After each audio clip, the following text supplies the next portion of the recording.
Hello mga momshi! Welcome to my mini vlog. Sasamahan niyo pa ako magluto ngayong araw. Ang lulutuin natin ay sinigang. Ang nag-viral na sinigang na corned beef. Ayan. So try ko siyang lutuin kasi parang gusto ko siyang tikman kung ano ba. So ayan mga momshi, nagamit tayo dito ng beef soup. Literal na beef soup yan mga momshi. Ayan. Pinakuluan na matagal kaya ganyan yung kanyang kulay puti. At meron din tayo ditong beef na karne. Ayan, naka-frozen siya kaya ganyan.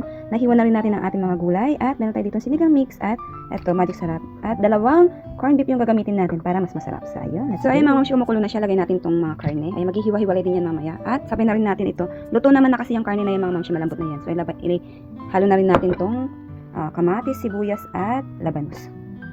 Yan.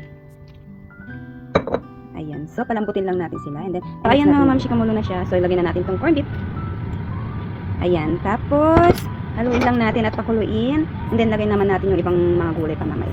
So, ayan mga mamshi, kumulo na siya. Ilagay naman natin next itong repolyo, talong, at ayan, yung mushroom.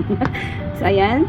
Lutuin lang natin yung gulay. And then, lagay na natin. So, ayan mga mamshi, nilagyan ko na siya ng asin at paminta. Ayan, mga black na yan paminta. So, lagay naman natin itong sinigang at ang magic sarap.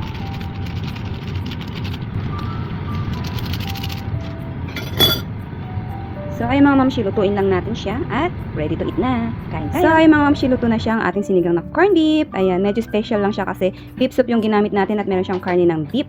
Ayan, mukhang masarap. So, kain tayo mga mamshi. Let's go.